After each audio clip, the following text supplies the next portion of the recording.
애쓰게 하신 것을 내가 보았노라. 하나님이 모든 것을 지으시되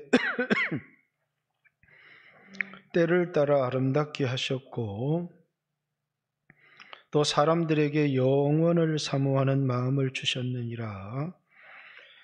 그러나 하나님이 하시는 일의 시종을 사람으로 측량할 수 없게 하셨도다.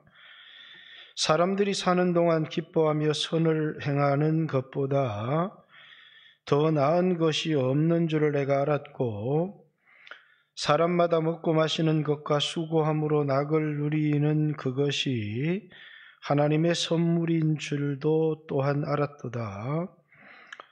하나님께서 행하시는 모든 것은 영원히 있을 것이라.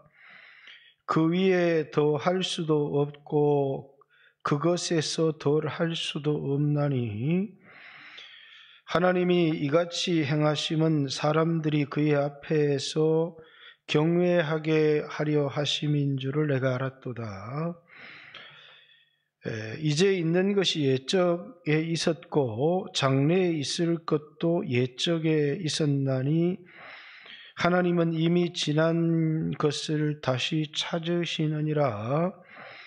또 내가 해 아래에서 보건대 재판하는 곳 거기에도 악이 있고 정의를 행하는 곳 거기에도 악이 있도다.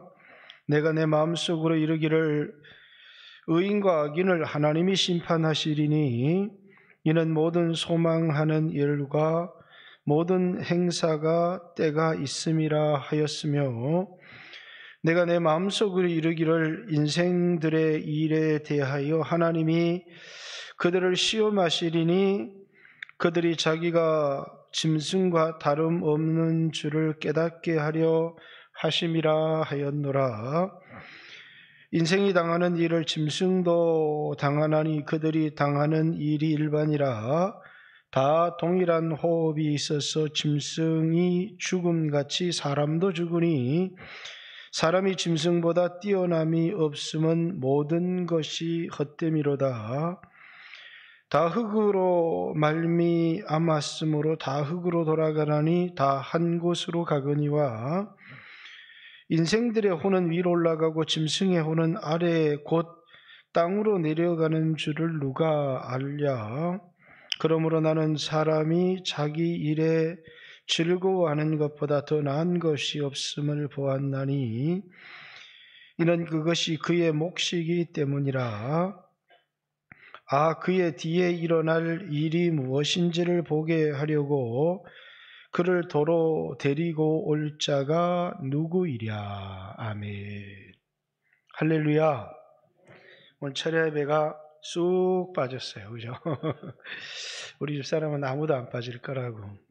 축구 본다고 이렇게, 축구는 12시부터 하니까 철야 끝나고 가니까 누가 빠지겠냐고 그러는데, 나는 아닐 거라고. 미리 막 나오는 다른 나라 경기도 보고 한다고 꽤는 빠질 것 같다고 이렇게 생각했더니 제 적중이 맞았습니다. 이 전도서는 이제 지혜서인데, 예루살렘의 왕 다윗의 아들 예루살렘의 왕 전도자의 말이다. 이렇게. 그럼 이게 누구 얘기입니까? 솔로몬의 얘기입니다. 그런데 이 솔로몬의 지혜로운 말을 듣기 위해서 먼 나라에서부터 사람들이 몰려왔습니다. 그리고 그 사람들이 오늘 읽는 이 이야기, 이제 솔로몬의 지혜를, 그 내용을 이렇게 축약해서 기록해 놓은 게 전도서입니다. 근데 이제 이 솔로몬의 이 말을 들은 사람들이 하는 말이 뭐라고 말을 했느냐면, 당신의 신하와 당신의 백성들은 복이 있다. 이렇게. 왜? 날마다 그 왕의 이야기, 왕의 설교를 들을 수 있다는 게 그게 얼마나 복된 것이냐. 이렇게 얘기를 했습니다. 근데 이 이야기를 가지고 예수님이 이렇게 말씀하셨죠. 솔로몬의 이 말을 듣기 위해서 남방 시바 여왕입니다. 먼 곳에서부터 그 솔로몬의 말을 듣기를 사모해서 예루살렘으로 온 겁니다. 그런데 예수님이 아무리 말씀을 해도 사람들이 예수님 말씀이 얼마나 귀한 말씀인지, 우리에게 영원한 생명을 주는 말씀인지 도무지 예수님 말씀에 관심이 없어요. 그래서 예수님이 이렇게 말씀하셨죠. 심판 때 남방 여왕이 일어나서 이 시대의 사람을 정죄할 것이다. 그들은 솔로몬의 말을 듣기 위해서 먼 나라에서부터 왔기 때문이다.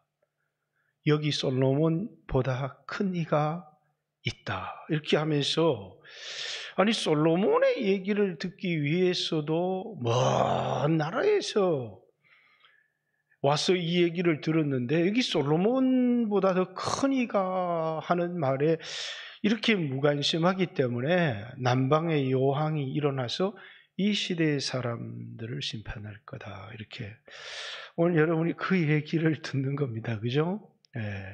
축구 경기와는 비교할 수 없는 그런 이야기를 듣는 거고, 이제 이 축구 경기 틀어놓으면서 또 이제 교회 설교 영상 틀어놓은 사람도 있을지 모르겠어요. 잘 들으셔야 돼요. 여러분이 오늘 축구 때문에 오늘 말씀을 들으러 안 나왔다. 그건 확실한 여러분의 영적 상태, 여러분이 하나님을 떠났다고 하는 증거입니다.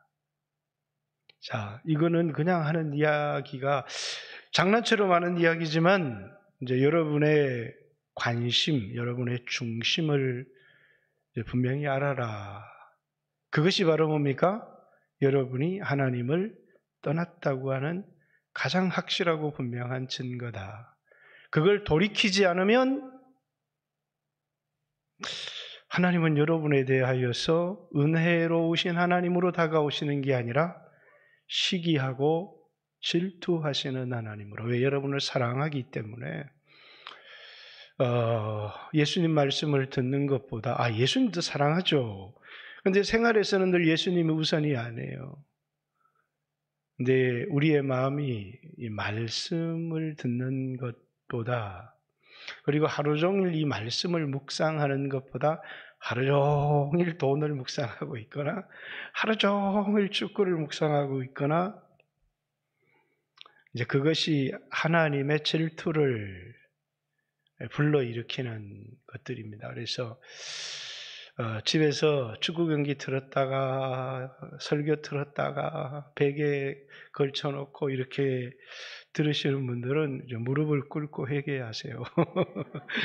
그게 하나님을 떠났다는 증거다. 그러니까 막 내가 막 소리치고 막 화를 내서 얘기를 하면 막 시험에 들겠죠. 그러나 소리쳐서 막 화를 내고 얘기를 하든 웃으면서 얘기를 하든 얘기의 내용은 다르지 않습니다. 근데 단지 여러분이 시험 들지 않게 하기 위해서 웃으면서 하는 얘기지만 진리는 동일하다는 얘기를 합니다. 자, 그렇기 때문에 이 솔로몬의 말을 들은 사람들이 멀리서 와서 이 설교를 듣고 뭘 극복을 했느냐면, 그들은 대부분 돈도 많은 부자였고 왕들이었고 권력을 가진 사람들이었는데, 그들 안에 아무리 돈이 많아도 아무리 왕의 권력을 가지고 있어도 그들 안에 극복하지 못하는 이 허무라고 하는, 이 솔로몬의 설교 속에서 이제 허무가 극복이 되는 거예요. 그래서 이제 헛되고 헛되니 모든 게 헛되도다. 이 말이 뭐냐면 허무하고 허무하다. 그게 우리 인생이다. 사람들이 인생의 목적을, 어떤 사람은 돈을 버는데 인생의 목적을 평생을 돈을 벌기 위해서 달려와서 그 돈을 버는 것을 인생의 목적으로 삼고 살아가는 사람들이 있죠. 그 중에 돈을 벌고 성공하는 사람들은 꽤 몇 퍼센트 되지도 못해요. 그렇지만 그 몇 프로 되지 않는 사람들이 내 인생을 성공했다 이렇게 얘기하지만 그 사람들이 예루살렘에 온 겁니다. 허무하지 않으십니까? 이렇게 인생을 평생 돈을 벌다가 왜? 그 돈 내 것도 아닌데 뭐. 내가 수고해서 벌었는데 쓰는 놈은 따로 있더라는 겁니다. 자기는 써보지도 못하고. 그리고 이제 그것이 뭐냐면 너무너무 짧기 때문에 그래서 이제 이 허무하다는 것을 바울은 헛된 영광이다 이렇게 표현했습니다. 영광은 영광인데 너무너무 허무하다. 그래서 헛된 영광을 구하여 서로 투기하지 말아라. 자, 3장 10절 이전의 주제는 헛되다라는 겁니다. 자, 지혜자나 우매자나 다를 게 없다는 거예요. 지혜자라고 해서 우매자와 종국은 달랐으면 좋겠는데 흙으로 돌아가기는 일반이라는 거예요. 우매자도 죽고 지혜자도 죽고 우매자나 지혜자나 당하는 일이 똑같다. 우매자도 잊혀지고 지혜자도 잊혀지고 시간이 지나면 아무도 기억해 주지 않기 때문에 우매자나 지혜자나 다를 바가 없다. 이 땅에 내가 지혜를 깨달았다고 사람들이 좋아하지만 도대체 우매자와 다를 게 뭐가 있느냐 이렇게. 돈을 벌었어요. 그리고 그 돈을 가지고 내가 낙을 가나요. 그래서 낙을 한번 누려보겠다. 이렇게 하면서 수없이 낙을 누렸는데 만족이 없는 겁니다. 아무리 즐기고 즐겨도 우리에게 만족이 주어지지 않더라는 거예요. 그래서 보리밥 먹던 사람이 쌀밥 먹으면 잠시 기쁘지만 늘 쌀밥을 먹는 사람은 전혀 기쁨이 되지 않고 고기 못 먹던 사람이 소고기 한 절을 먹으면 그것이 그렇게 맛있지만 늘 소고기 씹는 사람들에게는 소고기가 아무것도 아니고 좀 더 좋은 차 탔으면 좋겠다 싶으지만 늘 좋은 차를 타고 다니는 사람은 그게 기쁨이 되거나 자신에게 감동이 되는 것이 하나도 아니고 그래서 이제 삼만불이라고 하는 이 기점이 굉장히 중요합니다. 기독교는 극감하고 마약이 폭증합니다. 그 마약이 왜 폭증을 하느냐면 허무함을 극복하기 위해서 그런 겁니다. 먹고 사는 문제가 해결이 됐는데 이제는 웬만큼 짜릿한 것을 추구를 해도 한동안은 이제 먹방 이래가지고 이것도 먹으러 다니고 저것도 먹으러 다니고 온갖 즐거움을 추구했지만 먹는 것도 한계가 있잖아요. 살도 빼야 되고 이러니까 아무리 맛있는 걸 먹어도 허무할 뿐만 아니라 새로운 쾌락들을 그런데 뭐라고요?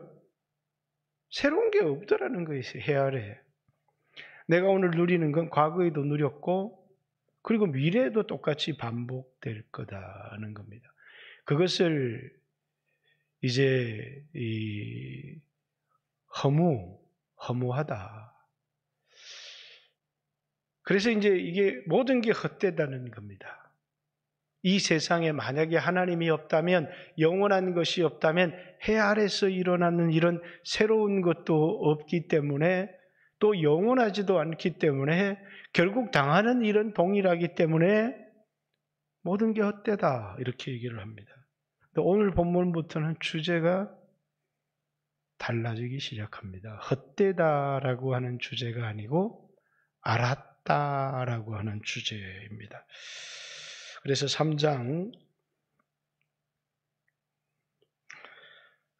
12절부터 보면 사람이 사는 동안에 기뻐하며 선을 행하는 것보다 더 나은 것이 없는 줄을 내가 알았다.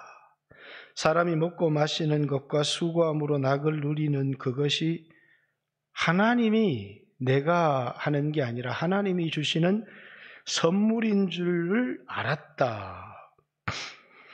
14절에 하나님께서 행하시는 모든 것은 영원히 있을 것이라 그 위에 더할 수도 없고 그것에서 덜할 수도 없나니 하나님이 이같이 행하심은 사람들이 그 앞에서 경외하게 하려 하심인 줄을 내가 알았다. 이렇게 14절에 알았다부터 뭘 알았다는 겁니까?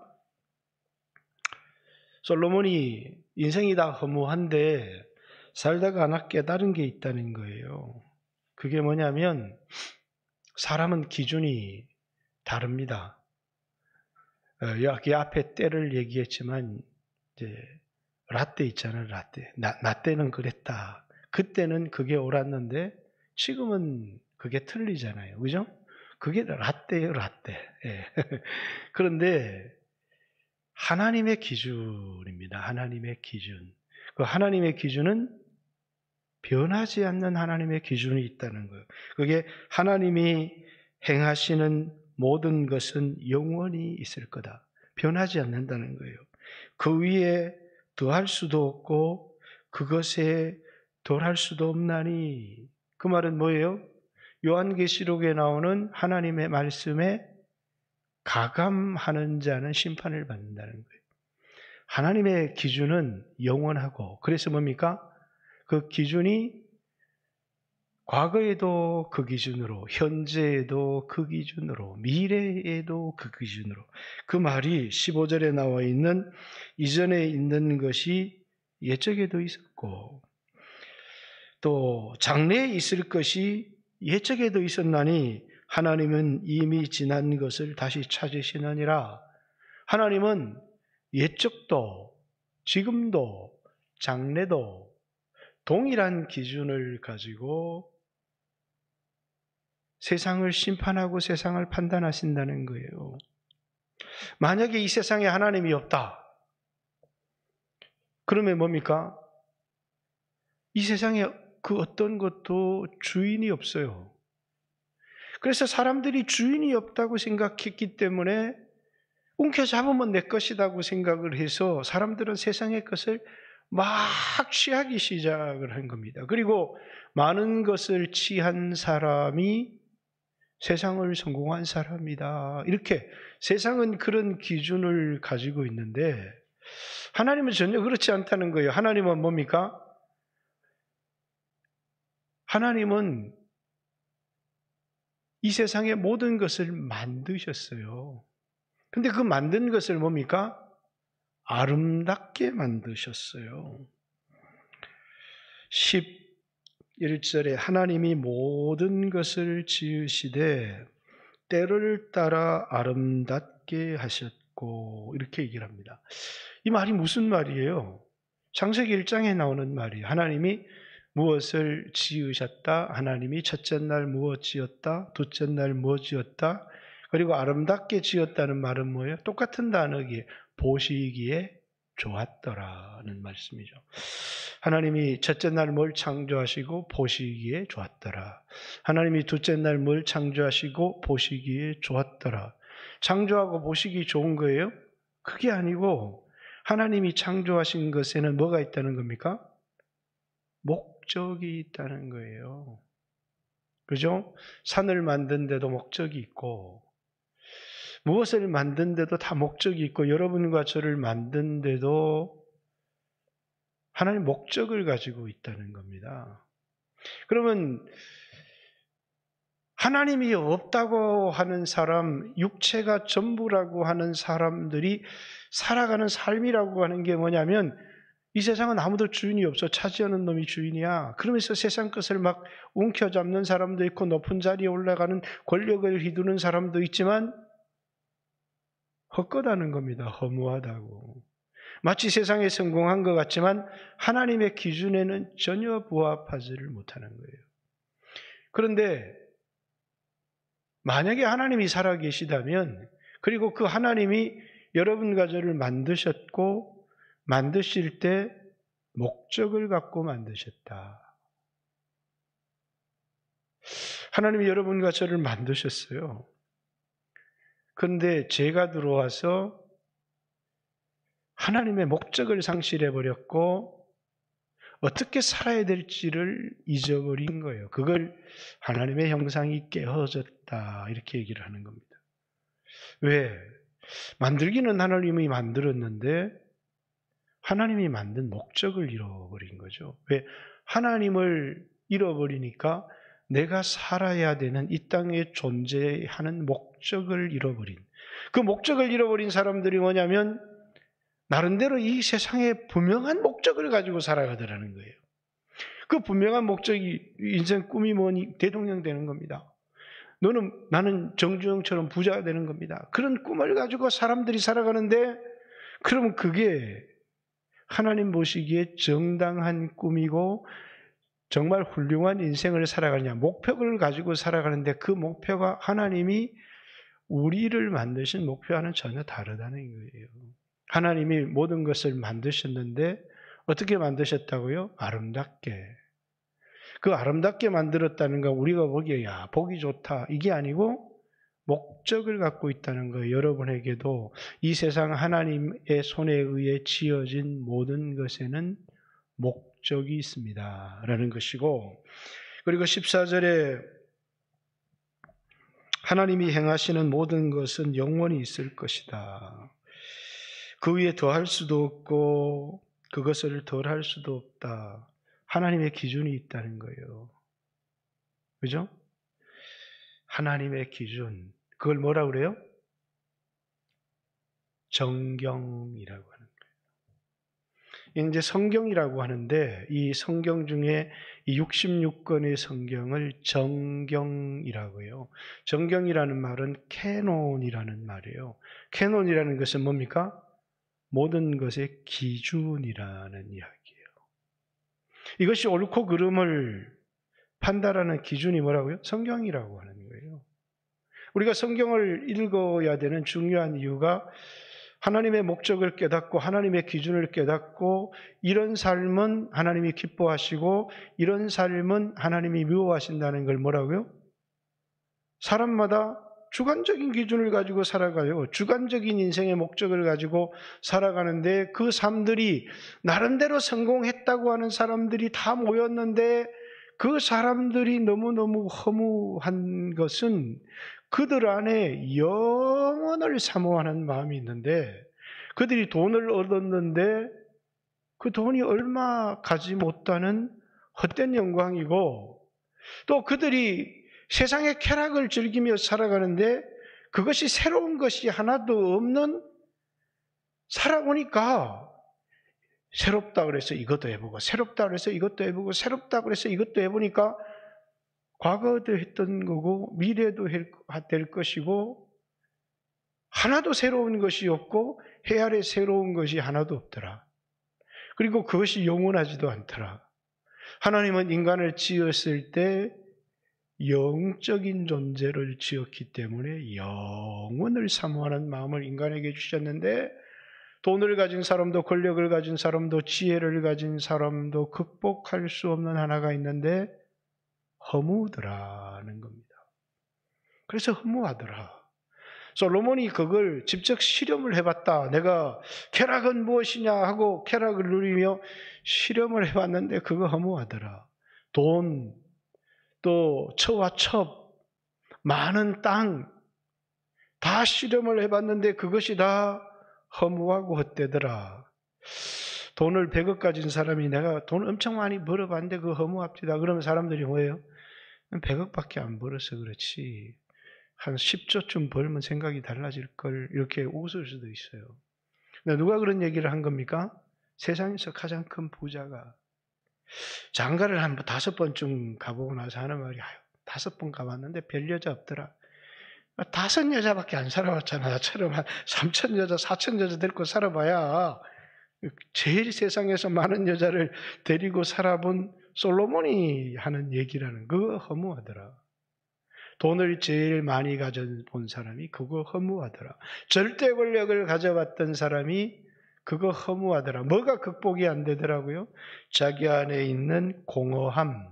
왜? 하나님이 인간에게 뭘 주셨기 때문이냐면 육체가 아니라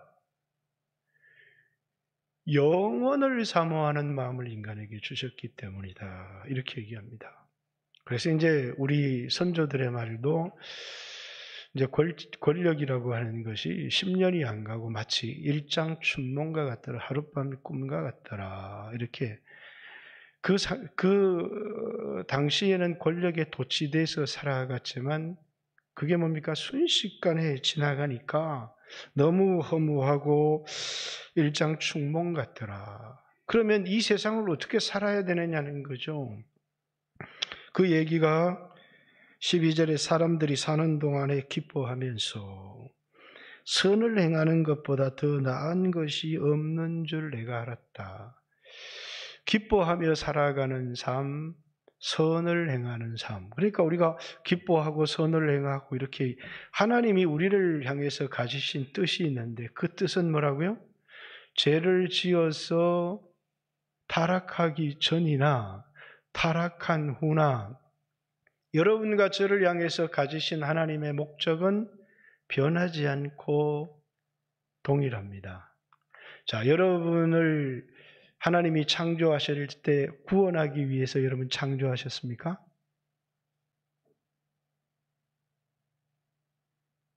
예수 믿고 구원받으면 인생의 목적이 달성되는 것처럼 생각하며 살아가는 사람들이 굉장히 많아요. 하나님이 우리를 지으셨는데 구원하려고 우리를 지으셨어요? 구원하려고 지은 게 아니잖아요. 그 목적은 우리가 죄를 짓고 타락하고 난 다음에 아들을 보내셔서 우리를 구원하시기를 원하는, 기독교는 구원의 종교인데 하나님이 우리를 구원할 필요가 없었을 때 타락하기 전에 우리를 만드신 목적이 뭐였냐는 거예요. 하나님의 영광을 위하여 살도록 뿐만 아니라 그 하나님의 영광을 위하여 사는 삶이 뭐냐면 십계명에 나와 있는 거예요. 목숨을 다해서 하나님을 사랑하고 내 이웃을 내 몸과 같이 사랑하는 삶. 그게 뭐예요? 내 다른 사람을 사랑하려고 하면 사랑한다는 건 사랑합니다. 사랑합니다. 이렇게 해서 사랑하는 게 아니라 살다 보면 항상 내 처지와 내 형편이 있어요. 그죠? 근데 나를 생각하는 게 아니라 상대방의 처지와 형편을 생각하며 살아가는 걸 사랑이라고 하는 거예요. 뭐 내가 주머니에 있는 돈을 몇 푼 던져준다고 사랑하는 게 아니라 상대방의 아픔을 공감하면서 그리고 내 자신을 희생하는 것을, 자기를 포기할 줄 알고 자기를 희생할 줄 아는 것을 사랑이라고 하는 거예요. 하나님을 믿어서 내가 세상에서 복되고 잘되고 그건 하나님이 우리를 사랑하셨기 때문에 하나님이 그렇게 하시기를 원하셨어요. 하나님 우리를 사랑하시고 죄를 짓기 전에도 우리를 사랑하셨고 죄를 짓고 난 다음에도 우리를 사랑하셨기 때문에 그래서 우리 인간을 하나님의 형상으로 만드시고 보시기에 좋았더라. 하나님이 우리를 보고 기뻐하신 거예요. 그런데 인간이 죄를 지어서 하나님을 기쁘시게 할 수 없는 존재가 되었을 때 아들을 보내시고 그 아들을 통해서 여러분과 저를 구원하신 거예요. 그죠? 그런데 우리 기독교는 이 구원이 전부라고 생각을 해요. 그래서 구원 이후의 삶이 우리에게 굉장히 중요한 거예요. 구원이 끝이 아니라 구원받은 이후의 삶이 하나님이 구원받은 사람 이후의 삶을 뭐를 통해서 주신 거냐면 율법을 통해서 주신 거예요. 율법은 구원을 받으라고 주신 복이 아니라 구원을 받은 백성이 어떻게 살아야 되는지를 우리에게 보여주시는 삶이 뭐라고요? 율법이에요. 그 율법은 하나님을 사랑하라는 것과 내 이웃을 내 몸과 같이 사랑하라는 것입니다. 그러니까 우리는 선을 행한다라고 하는 게 뭐냐면 구원을 받고 그리고 하나님을 사랑하고 이웃을 사랑하며 살아가는 삶보다 더 귀하고 복된 삶이 없다라는 것을, 이 기준은 뭡니까? 변하지를 않아요. 제일 중요한 거, 자 보세요. 먼저 구원을 얻었느냐, 구원을 얻지 못했느냐. 자, 구원을 잃어버린 사람은 우리 안에 이제 짐승이에요. 하나님이 구원을 얻지 못한 사람을 지옥불에 던지면서 너무 가슴 아파하시는 게 아니라, 야, 그건 이제 짐승이에요. 왜? 여기 뒤에도 나오는 개나 짐승이나 사람이나 뭐가 다를 게 없어요? 하나도 다를 게 없어요. 일반이에요. 그걸 깨달으라는 겁니다. 왜? 우리는 문화도 있잖아.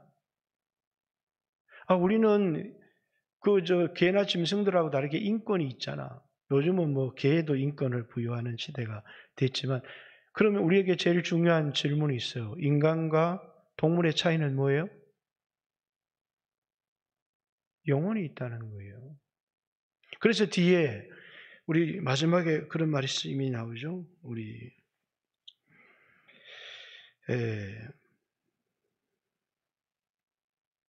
15절 내가 본즉 해 아래에서 다니는 인생들이 이건 4장이네요. 네. 3장 19절 인생이 당하는 일을 짐승도 당하나니 그들이 당하는 일이 일반이라 다 동일한 호흡이 있어서 짐승이 죽음같이 사람도 죽으니 사람이 짐승보다 뛰어남이 없음은 모든 것이 헛됨이로다. 자, 재료가 똑같아요. 사람도 흙으로 지었고 짐승도 흙으로 지었어요. 그래서 사람과 짐승이 다를 바가 하나도 없는 것이 사람도 죽으면 흙으로 돌아가고 짐승도 죽으면 흙으로 돌아가기 때문에 이 육체가 나라고 생각하는 사람은 짐승과 다를 바가 하나도 없다는 거예요. 20절 다 흙으로 말미암았으므로 재료가 흙이었다는 거예요. 다 흙으로 돌아가나니 다 한 곳으로 가거니와 인생들의 혼은 위로 올라가고 짐승의 혼은 아래로 땅으로 내려가는 줄을 누가 알겠느냐? 짐승과 인간은 흙으로 만들어졌고 당하는 일이 똑같고 다 흙으로 만들어져서 흙으로 돌아가지만 다른 게 인생의 혼은 위로 올라가고 짐승의 혼은 땅으로 내려가는데 이걸 누가 알겠느냐? 이게 이제 복음이에요. 자, 22절 그러므로 나는 사람이 자기 일을 즐거워하는 것보다 더 나은 것이 없음을 보았나니 이는 그것이 그의 몫이기 때문이라. 이 세상을 살아가면서 즐겁게 살아가는 것도 하나님이 주신 귀한 축복이다. 그의 뒤에 일어날 일이 무엇인지 보게 하려고 그의 뒤에 일어나는 일이 무엇인지 보게 하려고. 이게 뭐예요? 옛날 성경에는 뭐라고 돼 있어요? 이거 시후 뭐라고 돼 있죠? 죽고 난 다음에 일어날 일에 관한 이야기. 죽고 나고 난 다음에 일어날 일을. 짐승은 죽으면 끝인데 그걸 이제 각혼이라고 해요. 죽으면 혼이 보존되지 않고 사라져버려요. 근데 인간의 혼은 영혼이라고 해서 영이라고 하는 건 물질에 속하지 않았어요. 그래서 비물질이라고 해요. 그런데 이 영은 죽지 않는다고 해서 항구적 존재라고 해요. 그러니까 육체가 죽으면 혼이 사라지는 게 아니라 우리는 영혼으로 남아서 마지막 하나님의 심판대 앞에 썩을 몸, 죽을 몸이 아닌 신령한 몸 이렇게 표현했는데 영이 몸으로 바뀌었다 이렇게 말하는 사람도 있고 죽지 않는 몸, 신령한 몸, 영광스러운 몸 이렇게 성경에는 너희 낮은 몸이 변하여 영광스러운 몸으로 바뀔 것이다. 육의 몸이 있은즉 신령한 몸도 있느니라. 혈과 육은 하나님의 나라를 유업으로 얻을 수 없지만 나팔 소리가 나매 죽을 것이 죽지 아니할 것으로 다시 살아나며 이렇게 우리가 이 몸이 아닌 죽지 않는 몸, 썩지 않는 몸 그리고 영광스러운 몸으로 다시 살아나서 하나님의 심판대 앞에 서게 된다는 거예요. 자, 그 앞에 있는 본문을 한번 보겠습니다. 이제 16절. 하나님의 기준이 뭔지를 얘기했죠. 하나님이 예수 믿는 사람, 예수 믿지 않는 사람이, 구원 얻은 사람, 구원 얻지 못한 사람이 갈라집니다. 그리고 구원 얻은 사람을 하나님이 심판하시는데 그 기준은 사랑했느냐라는 거예요. 또 그 사랑의 동기가 뭐였느냐는 굉장히 중요합니다.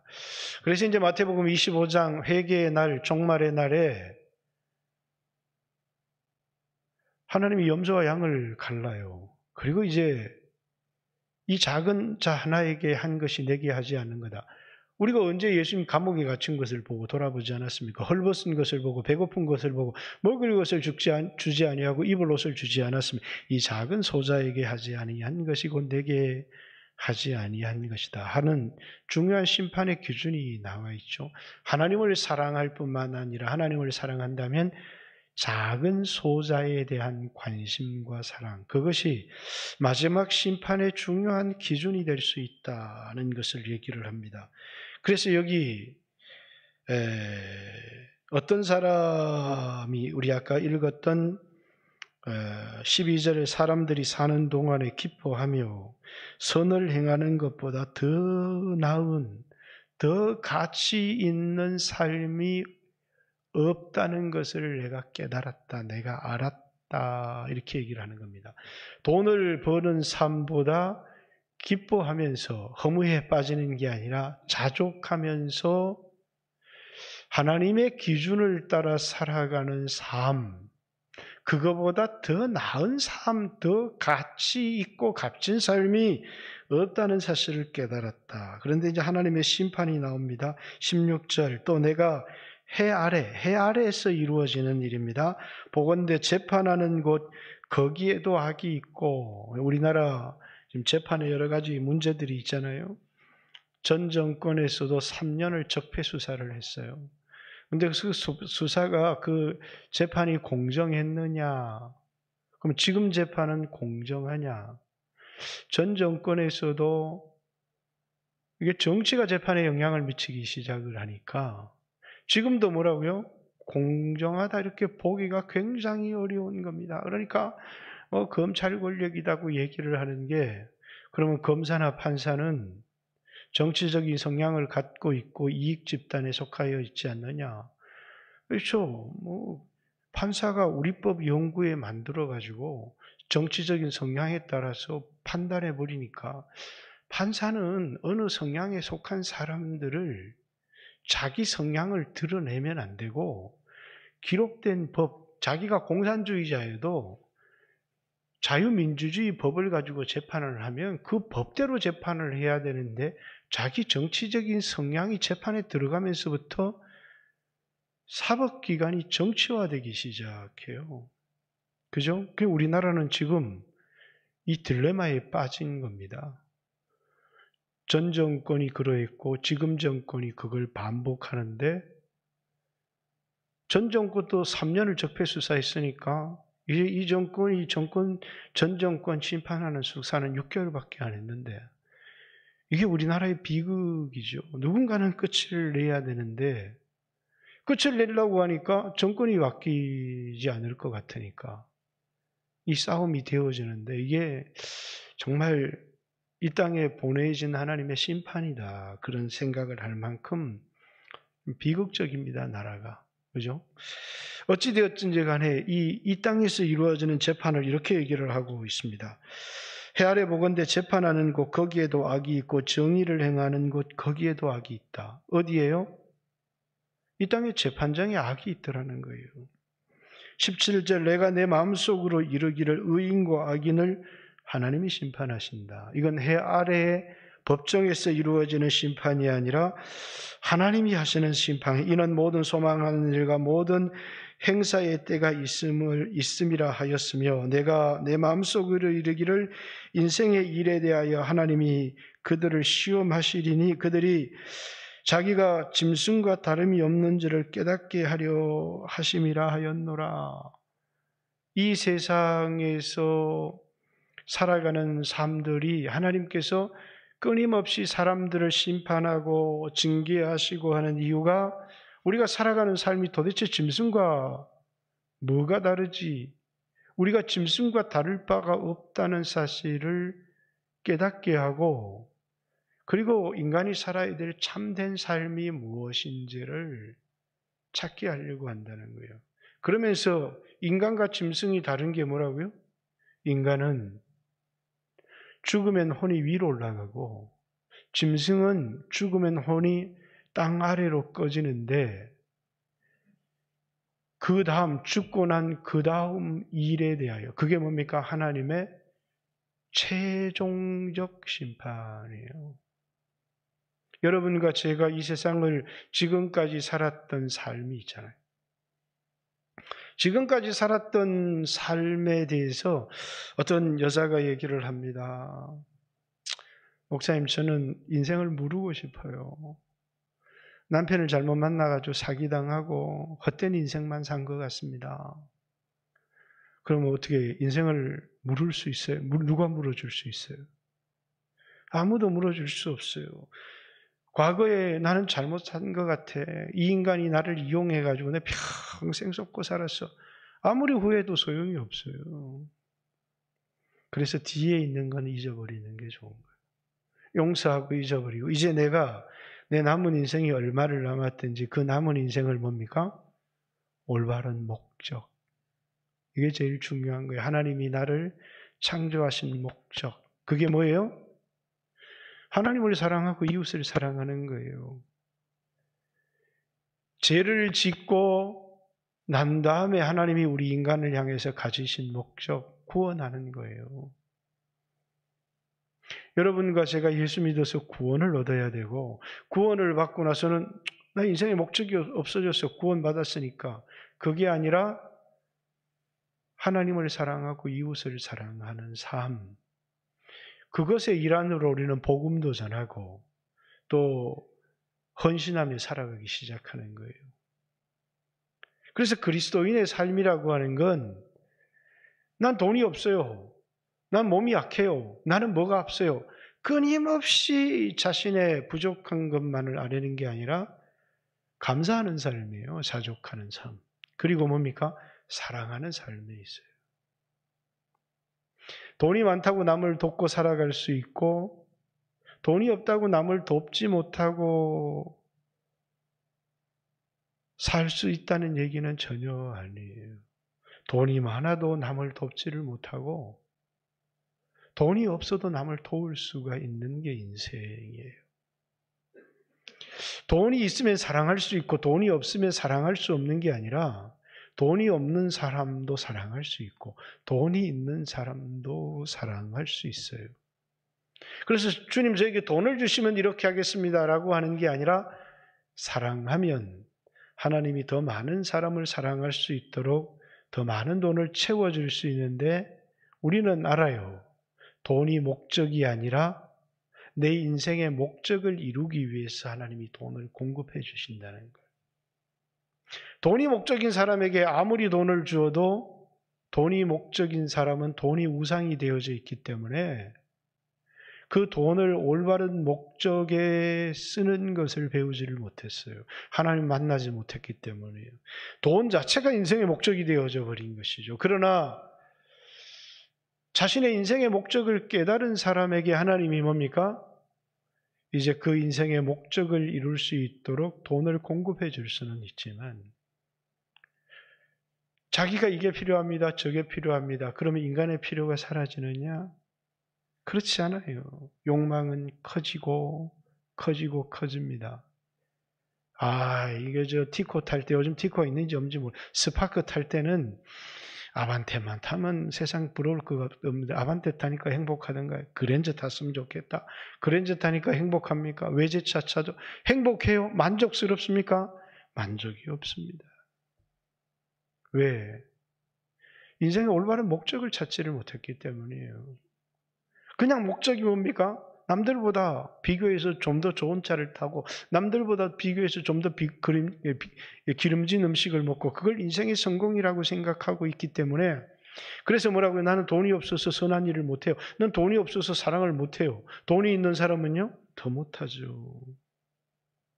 근데 최종적으로 이런 일에 대하여 하나님이 여러분과 저를 심판하신다라는 거예요.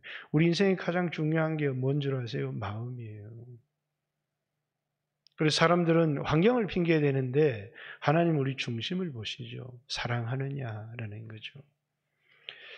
이 땅의 허무한 삶, 짐승과 다를 바 없는 삶을 살아가고 있다는 것을 깨닫게 하기 위해서 하나님의 이 땅에 우리가 살아가는 동안에 수없는 징계와 일시적인 심판들을 계속해서 하세요. 그걸 통해서 우리로 하여금 지금 우리가 살아가는 삶이 도대체 개나 돼지의 삶과 다를 바가 뭐가 있는지를 물어보게 하시는 거예요. 뭐가 다르니 너희가? 개나 짐승도 죽어서 죽게 되고 왜 흙으로 만들어져서 흙으로 돌아가고 인생도 그렇게 되어지는데 그런 삶 산 게 아니야. 육체가 자기인 줄 알고 육체의 필요만을 위해서 살아간 거 아니냐? 사람은 육체가 아니고 영혼인데 내 영혼의 필요, 하나님의 기준을 따라 살아가는 삶. 그래서 요한계시록은 이 수없는 글이 기록되어 있지만 메시지는 하나예요. 이기라는 거죠. 그 시대 에베소 교회가 처한 상황, 라오디게아 교회 처한 상황, 서머나 교회가 처한 상황, 사대 교회가 처한 상황, 사대 두아디라 교회가 처한 상황이 다 달라요. 오늘 초대교회가 처했던 상황, 오늘 우리가 처했던 상황은 전혀 달라요. 근데 어떤 시대 가운데 있든지 뭡니까? 시대를 이기라는 거예요. 초대교회는 영지주의가 교회를 흔들었어요. 오늘날 다원주의가 교회를 흔들어요. 다원주의라는 게 뭐예요? 기준이 어디 있어? 내 좋은 게 기준이지. 남자가 결혼하면 안 돼? 여자가 결혼해도 되는 건데. 그럼 꼭 여자만 결혼해야 돼? 지루하니까 여자 셋 남자들 결혼하면 안 돼?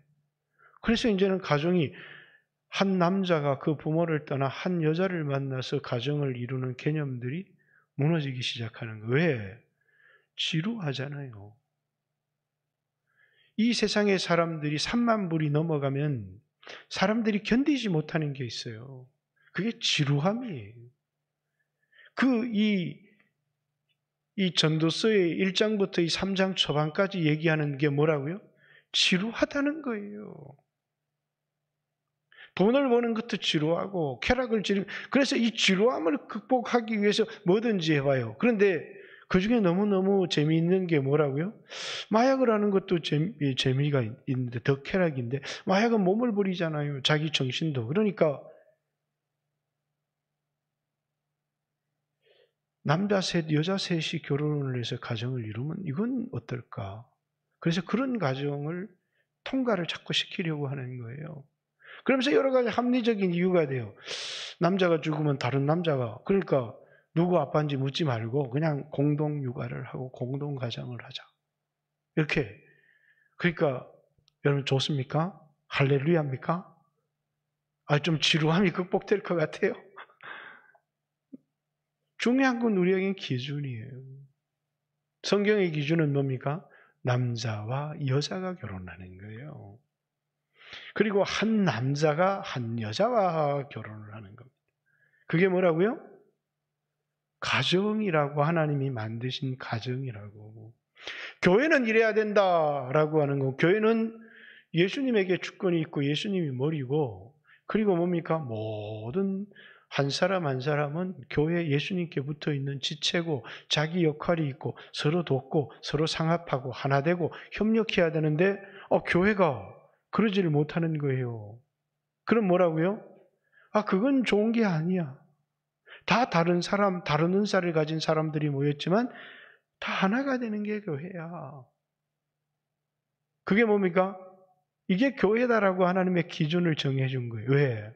그 교회 기준은 어디에 나왔습니까? 그랬더니 성부, 성자, 성령 하나님이 다르지만 하나잖아, 하나. 그래서 우리의 모양, 성부, 성자, 성령의 모양을 따라서 우리의 형상대로 사람을 만들고, 사람은 누구를 본따서 만든 거예요?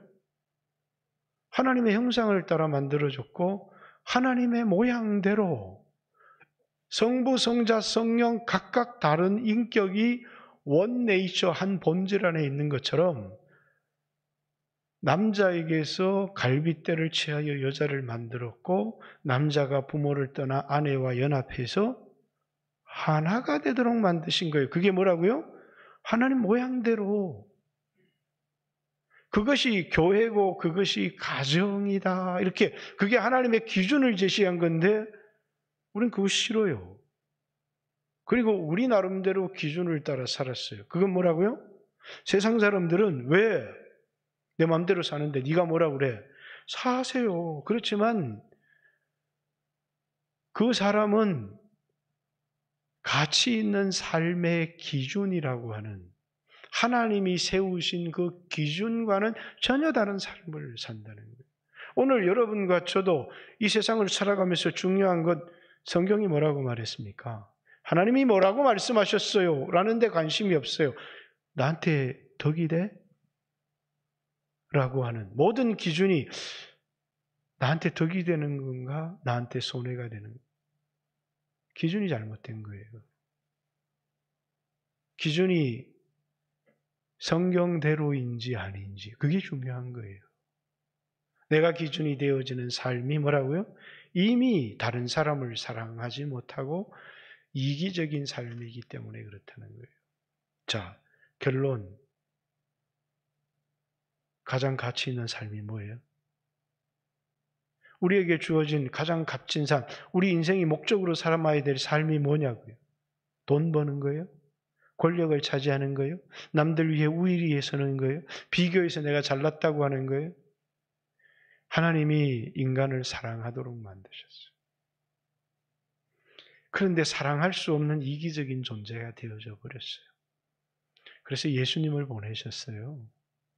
그리고 영적으로 죽어있던 마치 육체가 자기인 줄 알고 살아가는 짐승 같은 우리들에게 내가 영적인 존재인 것을 깨닫게 하셨어요. 하나님과 교통하게 하셨고 사귀게 하시면서 우리로 뭡니까? 하나님을 사랑하고 이웃을 내 몸과 같이 사랑하는 삶을 우리에게 가르치는 거예요. 그게 뭐라고요? 인간의 본분이고 가장 값진 삶이다. 이렇게 성경이 우리에게 말하고 있는 것입니다. 여러분, 이것이 인간이 살아야 될 가장 값진 삶이라는 것을 깨달아라. 수없이 돈을 추구했던 목적으로 살았던 삶들이 그들 안에 극복하지 못하는 허무함. 인간은 영원한 존재고 짐승들과처럼 죽으면 끝나는 존재가 아니라 하나님의 심판대 앞에 서야 될 존재고 그 하나님의 심판대 앞에 서게 될 때 우리에게 가장 중요한 기준은 하나님의 기준, 가감할 수 없는 하나님의 기준대로 살았느냐에 있다는 사실을 기억하고 그래서 우리는 늘 뭐라고요? 왕만 성경을 옆에 두고 읽는 것이 아니라 우리가 올바른 삶의 길을 살아가고 있는지 늘 성경을 옆에 두고 읽어야 될 뿐만 아니라 늘 설교의 귀를 기울이면서 말씀으로 우리의 인생의 길을 잡고 살아가는 사람이라면 가장 복된 사람이고 그리고 이 말씀을 꿀처럼 여기고 멀리서부터 이 말씀을 사모해 왔던 남방 시바의 여왕이 사실 이제 솔로몬의 첩인지 처가 됐는지 모르겠습니다. 그래서 이제 우리는 에디오피아라고 하는 이 나라가 흑인들 이런 지금은 가장 가난한 나라의 상징이지만 이 당시에만 해도 가장 말씀이 원성했던 그래서 여러분 성경책이 전 세계에서 제일 많이 발견된 곳이 어디예요? 에디오피아예요. 성경을 연구하는데 역본이죠. 히브리 성경을 자기 나라 말로 번역을 하는데 이 세상에서 독보적으로 성경이 많이 번역된 곳이 에디오피아입니다. 사도행전에 보면 에디오피아 내시 간디게가 예루살렘에 예배를 하러 왔다가 돌아가죠. 그냥 내시가 아니고 에디오피아 왕족입니다. 솔로몬의 후손이라고 하는.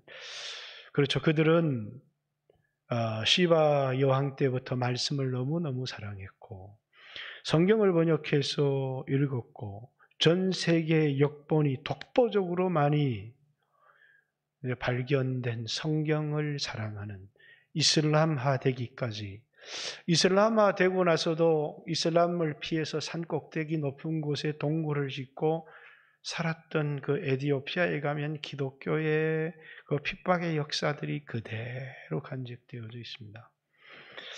그렇듯이 오늘 여러분과 저도 이 세상을 살아갈 때 세상의 기준이 아닌 하나님의 기준을 따라서 말씀을 사랑하고 말씀을 청종하고 그리고 말씀이 얘기하는 가장 값진 삶, 허무하지 않는 삶을 살아가는 여러분과 제가 되어지기를 주님의 이름으로 축복합니다. 같이 한번 주여 하시고 자, 내가 살아왔던 삶을 돌아보았으면 좋겠습니다. 20년 산 사람, 30년, 40년, 50년, 60년, 70년 여기 인생을 살아왔습니다. 내가 살아왔던 삶을 돌아보는 것 굉장히 중요합니다. 그리고 후회되는 사람도 있고 그래도 값진 삶을 살았다고 생각하는 사람도 있습니다. 그런데 이제 그 삶을 기초로 나는 앞으로 어떻게 살아갈 건가? 여러분이 세상에 지금 여러분 70된 분이 지금 돈을 수조 원을 번들 그 돈이 여러분에게 무슨 유익이 있겠습니까? 그것이 영원한 하나님 나라에 가져갈 수 있겠습니까? 말씀을 행하며 살아가는 삶, 하나님의 기준을 따라 살아가는 삶, 하나님을 사랑하는 주님을 더 사랑할 수 있게 해주십시오. 주님을 사랑하기 때문에 주님이 사랑하는 사람들을 사랑할 수 있게 해주세요. 같이 한번 주여 하시고 하나님 앞에 기도했으면 좋겠고 우리 교회도 하나 되고 사랑하는 교회가 되어졌으면 좋겠고 하나님 말씀을 사랑하는 교회가 될 수 있도록 우리의 남은 생애를 세상의 성공이 아닌 하나님의 기준을 따라 살아가는 삶이 될 수 있도록 주여 하시고 같이 한번 하나님 앞에 기도합니다. 주여